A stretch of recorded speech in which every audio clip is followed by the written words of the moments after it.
afternoon, everyone. And hello, and thank you for joining us today as we announce our revenue guidance for 2023 and review the key milestones achieved in 2022.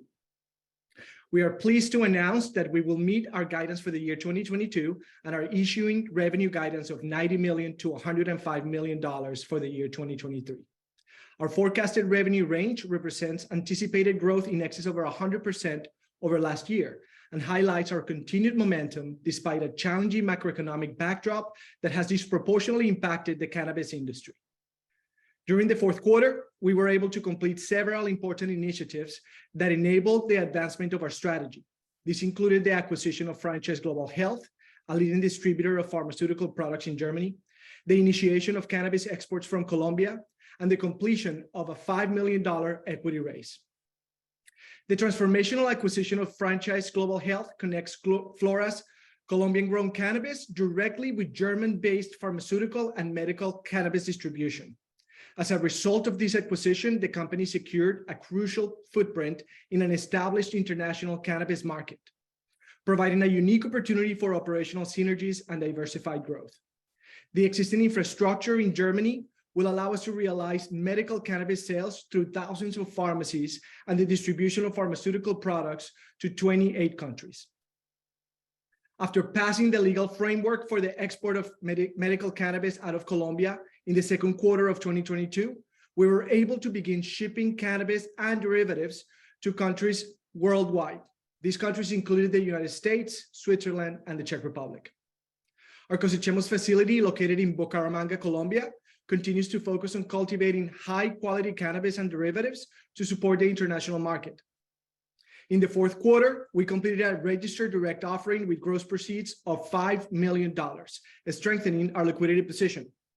The funds will support working capital and enable strategic capital investments.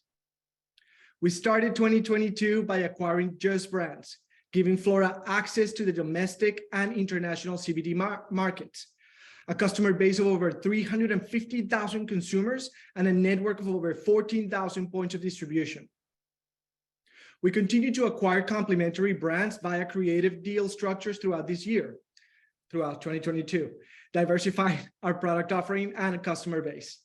We continue to build our bench of talent with the crucial and critical executives and board members who are now focused on financial excellence, corporate governance, and dedicated to building shareholder value.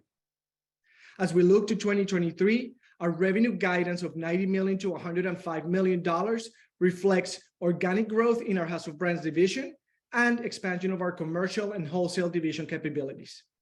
Revenue growth is also expected to reflect the continued successful execution of our product development and channel expansion. As we look to the breakdown of anticipated revenues in 2023, we expect an equal contribution from our House of Brands and our Commercial Wholesale divisions, while our pharmaceutical pillar is expected to contribute up to 10% in revenue. Our House of Brands continues to be a key driver of revenue moving into 2023. This division's primary catalysts for growth are realized through a full year of Just CBD revenues, healthy organic growth, channel expansion, and international growth. Our Commercial and Wholesale division is bolstered by the addition of Franchise Global Health's existing distribution business and the activation of the global cannabis supply chain. This year, we expect to begin seeing revenues from our Life Sciences Pharmaceutical division, where Flora Lab 4, located in Bogota, Colombia, focuses on compound cannabis formulations. This lab has the opportunity to serve millions of patients via cannabis prescriptions that are wholly subsidized by the Colombian government. Flora laboratory teams will also focus on the research and development of new cannabis medicines, doctor and patient education, sale of over-the-counter and nutraceutical products to the Latin American markets. We also expect to see progress in the approval and initiation of our clinical trial in the UK, created in partnership with the University of Manchester. Flora will continue to expand through organic growth as well as potential M&A transactions. With consolidation in the industry, we will always look for accretive opportunities, not just from a financial perspective, but through the lens of supply chain access and human capital. As the industry continues to experience headwinds, Flora remains dedicated on executing on its fundamentals.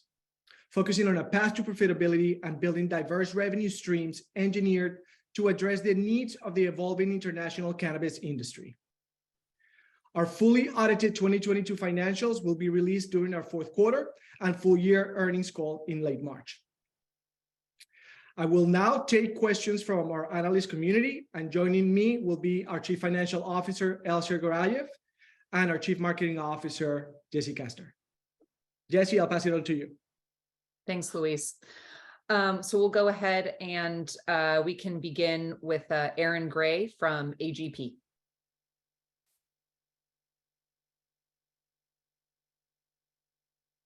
Hi, are you guys able to hear me okay? We can. All right, great. Thanks so much for the time today. Thanks for the time, Luis, Elsher, and Jesse. So first question for me, just want to talk about the 2023 initiative. So you guys talked about an even split roughly outside the 10% to pharmaceuticals between House of Brands and commercial. So you just dive in a little bit deeper, first on House of Brands, Just CBD and Vessel, and then just how much you expect on the commercial from Coastal Chamos within the 2023 guide. Thank you. Yeah, thank you for the question, Aaron. I'm going to begin, and then I'm going to allow Jesse the opportunity to complement the answer. So as I mentioned, we expect equal contribution from both our House of Brands and Commercial Wholesale division. On the House of Brands front, both of our leading brands, Vessel and Just CBD, are experiencing healthy organic growth. We are investing in working capital to expand our inventories on our best sellers. We're also developing new products and are expanding our channels, including international markets. We have seen that consumers have responded exceptionally well to the offering on both of these brands and are very optimistic about the performance of the brands in 2023, hence the equitable contribution in terms of revenue. On the commercial and wholesale front, obviously the revenues are bolstered by our recent acquisition of Franchise Global Health. We also expect to have meaningful revenue contribution as we have activated revenues out of Coastal Chamos and expect to start accelerating the export of medicinal cannabis and derivatives into international markets. Jesse? Thanks, Luis. Yeah, you hit the high notes. I think one area, at least on the House of Brands side, where we're particularly excited moving into 2023 is realizing the opportunity to open new international markets, especially given that we now have an expanded team on the ground in the European Union, given the FGH acquisition, as well as the other team members that we have out of our London office. So I think that's where we'll see some meaningful movement this year that we didn't necessarily get to realize last year. Great, Jesse, Luis, thanks very much for that. Elshad, maybe I'll have the second question for you. Just any color you can talk about. I know it's still early days of the acquisition closing late December, but in terms of some of the synergies and then any color you might be able to offer on profitability, I know that might be more for, the official 4Q, announcement, but any color on the profitability that might be able to provide on top of the revenue guidance you get for 2023? Thank you. Elshad? Sure. Good afternoon, Aaron.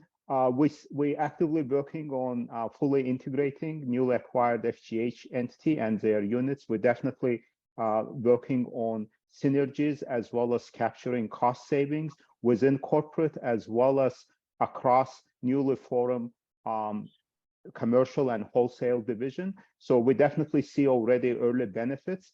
We'll continue working on those initiatives and we'll report early results as part of our year-end release, where we will have first grasp of, I would say, initial results of those integration and initiatives. Okay, fantastic. Thanks for that. And just one more, if I could, Luis, I know you have a good pulse on Colombia and legalization there. So any updates you can provide on potential, legalization in domestically in Colombia? Whether or not that might be more of a 2024 dynamic or any updates that will be helpful. Thanks. Yeah, Aaron, of course. And thank you for the question. As you know, we work very closely with the Colombian government. I just got back from a week of visiting the infrastructure, our teams, as well as government officials in Colombia last week. I would say that there is a very high chance that the regulatory framework for the legalization of recreational cannabis gets passed by June or July of this year. However, the impacts on companies such as Flora will not be felt until likely Q1 of 2024. but the government is incredibly friendly from a cannabis reform standpoint. The consumer sentiment as well as the population is in the right space today, and I firmly believe that this is something that is going to happen and will have a very meaningful, positive impact in companies such as Flora. All right, great. Thanks very much for the color, and I'll jump back in the queue. Thank you, Aaron. Everybody, thanks for taking the question and congratulations on all the progress in 2022. I was hoping you could touch a little bit upon maybe any expectations or any outlook for timing on the execution of the life sciences clinical trial. Just if there was an opportunity to start the trial this year, just trying to get your big picture thinking in terms of how long the trial might take to enroll, any timeline to top line data, anything you could offer just in terms of expectations there. Thanks so much. Thank you, Steve. I'm going to give that question to Jesse Kastner. You can provide an update and then I'll complement. Yeah, absolutely. So we're continuing to progress on the clinical trials. As I'm sure everyone is aware, these processes can take some time. We're working with government agencies. We're obviously working with the University of Manchester to ensure that we have sort of all of the T's crossed and the I's dotted. So we're feeling really positive about the movement there. We're going to begin patient recruitment very soon. The clinical trial will roll out in steps. And as we can share those critical updates, we will make sure that we inform everyone, but things are progressing as we speak. So we're feeling really positive. Yeah, and then I'll complement to provide a little bit more context, Steve. This is taking longer than anticipated, and obviously some of these entities, government entities that like the NHS, are doing a significant amount of due diligence that has taken longer than planned. But at the same time, we have allocated our investment dollars in the same way. So the amount of investment that we have made on clinical trials is minimal today, and we're doing that to ensure that we are investing our working capital in those activities that are generating meaningful revenue and are generating meaningful margins to the top line and the bottom line of the company. I will also highlight that we just completed Flora Lab 4, which is a fully operational laboratory that is manufacturing prescription-grade products that are now wholly subsidized by the Colombian government. So this will be a meaningful top line and margin contribution to our pharmaceutical arm, as we're going to be able to now give prescription-grade products to the Colombian population in the very near future. Great, thank you so much, and congratulations again. Thank you. Well, that concludes all the questions from our analysts today and all of our prepared remarks. So thank you all for attending. A recording of this webcast will be available within 24 hours. Obviously, if you've registered, you'll receive it via email. It'll also be on the Flora Growth website. Thank you all for attending.